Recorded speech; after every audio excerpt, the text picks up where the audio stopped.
Hi, good morning, good afternoon, or good evening. Depende kung anong oras mo siyang papanoodin. So let's have a trigonometry comprehensive exam. This is a 30-item multiple choice assessment. So grab a pen and a paper. Samahan niyo ako magsagot. So write your name. Lagay natin ang pangalan Esto here. And then date kung anong, hindi kung sino yung ka-date. Anong date ngayon? Today is 8 August 23. So, August 23, 2026. Score mamaya pag nag-check na tayo. So, the topics covered here in our trigonometry comprehensive exam are as follows. We have trigonometric functions in triangles and unit circle, radian measure and arc length and or sector area here. And then trigonometric function, relationships, and Pythagorean identities, sum and difference identities, double angle and half angle identities. So let's start. Here is the first question. In a right triangle, if the side opposite angle theta is 6 and the hypotenuse is 10, what is sine theta? So if you remember, may memorize tayong acronym yung SOHCAHTOA. Yun ang gagamitin natin dito. So, which means sine equals si sine kay, yan. Ibig sabihin ng so ay sine theta equals opposite over hypotenuse or O over H. Ano yung O natin? Sabi dito, ang O daw natin, opposite angle theta, and the side opposite angle theta is 6. So, ang O natin ay 6. So, lagay natin 6. Kita pa ba? Ayan. 6. Ang hypotenuse naman natin ay, and the hypotenuse is 10. So, 10 yung ating hypotenuse. So, we have 6 over 10. But as you can see, walang 6 over 10 kasi ang pagpipilian ay 3 over 5, 3 over 4, 4 over 5, 5 over 3. So, baka hindi naka-simplified form si 6 over 10. Hindi naka-lowest term. So, i-try natin siyang i-lowest term. Ano ba yung pwedeng i-divide kay 6 at 10? Ano yung common factor nila? Or greatest common factor nila? So, pwede silang i-divide parehas sa 2. Very good. So, 6 divided by 2. Teka lang. Yan. 6 divided by 2, 3. And 10 divided by 2 ay, 10 divided by 2, 5. So, our answer is letter A. Okay. 3 over 5. Yan. Next, number 2. Sa number 2 naman, in triangle ABC, angle C, okay, drawing tayo ng triangle ABC. Si angle C daw angle C equals 90 degrees. So, may 90 degrees dito, siya si angle C. And then, si A, 5 daw. Kunyari dito si A sa taas. Dito si B sa baba. Pwede po ba magkapalit? Oo, pwede. Ngayon, pwedeng dito si B, pwedeng dito si A. Pwede magkapalit. Si A na maliit, ibig sabihin yan yung opposite side kay angle A. So, eto si angle A, yung opposite side niya ay yung side na to. So, eto si 5. And then, si B, ang opposite side ni B, yan, yung B na maliit, 12 dito. Yan. Gagamitan natin ang Pythagorean theorem which is a squared plus b squared equals c squared para malaman natin si hypotenuse yung nandito.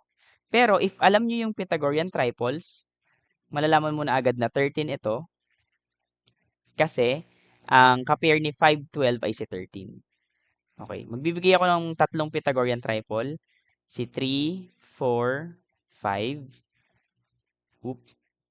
Yan, Pythagorean triple yan, si 3, 4, 5, si 5, 12, 13, tsaka si 7, 24, 25. I-verify nyo na lang siya kung totoo. Yan, magagamit natin yan. 7, 24, 25. So, paano po yan gumagana?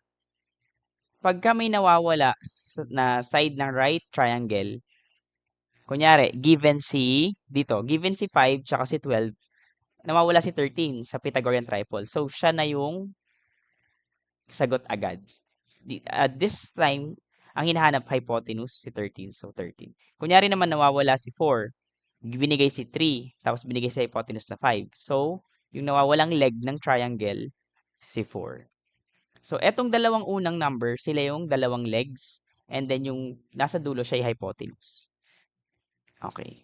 Buray na natin yan. Ang hinahanap ay secant A. Nasaan si angle A? Andyan. So, ano yung acronym naman natin dyan? Hindi nagagana dito yung SOHCAHTOA. Ang gagana na dito yung isa, yung CHO, SIA, CAO. Ang gagamitin natin sa CHO, SIA, CAO ay yung CHO. Hindi, yung SIA. SIA ang gagamitin. O, yung SIA. SIA. S-H-A. Ibig sabihin ng SHA or SIA, secant theta, or this time, secant A yung hinahanap. So, secant A equals H over A. Ano po yung H natin? Okay, ang H natin ay yung hypotenuse which is 13. So, that is 13. Teka lang. H over A muna tayo. So, that is 13 yung H over A. Ano naman po yung A natin? Yung A natin ay yung adjacent. So, eto si angle A. Nasaan yung adjacent na side sa kanya? Si 12. Bakit po si 12? Kasi opposite niya si 5. Adjacent niya si 12. Pag sinabing adjacent, katabing side ng angle. Pag sinabing opposite, yun yung hindi niya katabi kasi nasa opposite niya. So, we have 13 over 12. Yan si secant A. And 13 over 12 is letter? Ayan, letter A. Next, number 3. Buruin natin yung konti. Which trigonometric function of an acute angle in a right triangle represents the ratio of the adjacent side to the opposite side? Okay. Unang binigay, ratio daw. So, ratio. So, pag ratio, alam mo na agad na ganito. Meron sa taas, meron sa baba.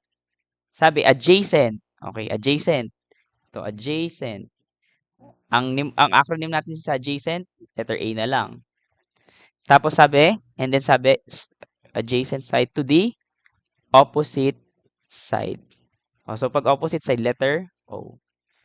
Okay, pag O, AO, ano kaya yung nandito? Okay. SOHCAHTOA. AO to. CHO, SIA, CAO. Sa CAO to, tama? So, letter C. C-A-O, CAO. And yung sa acronym natin na CAO, yung letter C doon ay si cot or si cotangent. So, our answer here is letter A. Kapag hindi nyo alam yung acronym na yon, tandaan nyo na si SOHCAHTOA and si CHO, SIA, CAO.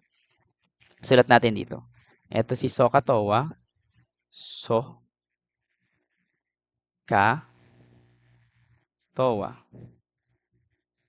Ayan. SOHCAHTOA. Yung SOHCAHTOA, ibig sabihin ay sine. Ito muna. Sine is equal to opposite. Sine theta equals opposite over hypotenuse. Dito naman, cosine is equal to adjacent over hypotenuse. Dito naman, tangent equals opposite over adjacent. Doon naman sa CHO, SIA, CAO, CHO, SIA, chocolate, shampoo, CAO, CAO. So, CHO, SIA, CAO. Yung pala tandaan ko. Si CHO, yan ay cosecant equals hypotenuse over opposite. Dito naman, secant equals hypotenuse over adjacent. And here, cotangent equals adjacent over hypotenuse. Okay? Number 4. In a right triangle with acute angle theta, if cosine theta equals 7 over 25, what is tangent theta? Okay, naalala niyo yung Pythagorean triple? May 7, may 25. Sino yung nawawala? Si 24. Very good. So ngayon, kung si cosine natin ay 7 over 25, ang acronym natin dyan ay, okay guys, hindi ko na nalagay si theta ya. Sige na, lagay ko na. Cosine theta equals 7 over 25. Kay cosine, ang acronym natin ay K. Ibig sabihin, A over H. C-A-H. So, adjacent natin si 7, hypotenuse natin si 25. So, ang tangent theta natin, TOA, no? TOA. So, dapat opposite over adjacent. Meron na tayong adjacent, given. Ito, adjacent, 7. So, alam na natin na 7 yung nasa baba. Ang kulang na lang si opposite. Yung pinag-aralan natin sa Pythagorean triple, sino yung nawawala? Meron tayong 7, may 25. Ang nawawala ay si 24. So, ang opposite natin ay si 24. Pero pag hindi nyo alam, pwede naman nyo siyang gamitan ng Pythagorean theorem. So, 25 square equal siya sa 7 square plus x square. So, sa x square natin, siya yung nawawala. And then, solve nyo na lang sa x dito, makukuha nyo din si 24. So, our answer for tangent theta is opposite over adjacent or 24 over 7, which is letter A. So, dito mahanap nyo rin si 24.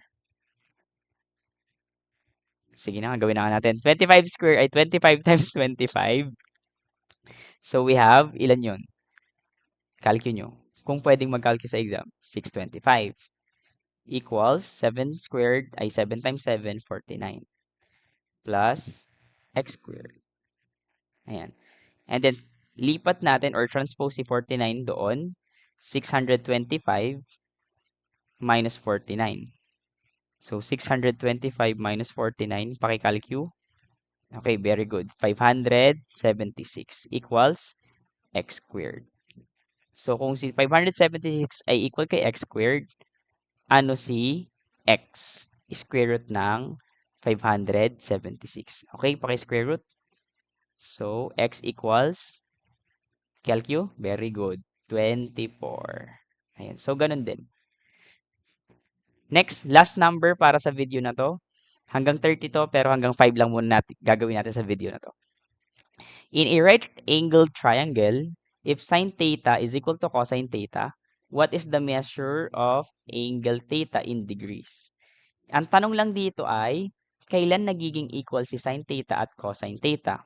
Pag 45 degrees, 60 degrees, 30 degrees, or 90 degrees? The answer here is 45 degrees. Paano po malalaman na 45 degrees? Kailangan alam natin yung ano yung measure ni cosine 30, sine 30. Sige, doon tayo. Sa cosine 30 and sine 30, eto sila. Square root of 3 over 2. Tsaka yung tinuro ko sa kamay. Panoorin nyo na lang yung video ko natin about sa paano gamitin yung kamay para malaman yung cosine 30, sine 30, cosine 45, sine 45, and so on. So, sa 30 degrees, eto sila. Square root of 3 over 2, 1/2. 30 degrees to. 30 degrees. So, hindi sila equal. Sa 45, dito na lang. 45, oops, laki. 45 degrees. Ayan. Sa 45 degrees, square root of 2 over 2, tsaka square root of 2 over 2. So, dito sila equal. Kaya, ang answer natin ay letter A. Sa 60 degrees naman, magpapalit lang yung sa 30. Okay. Ano yun? Eto. Sa 60 degrees, palit lang to. Sige, pakita ko. Sa 60 degrees, mauna si 1/2. Si cosine 60 naman ng 1/2. Square root of 3 over 2 naman si sine 60. Paano po yung sa 90? Sa 90 degrees, 0 si cosine, 1 si sine. Ayan. So, hindi sila equal. Doon lang sila equal pag 45 degrees. 0 si cosine, tama. 1 si sine. Yun lang. Tuloy natin yung number 6 to 10 sa next video. Bye!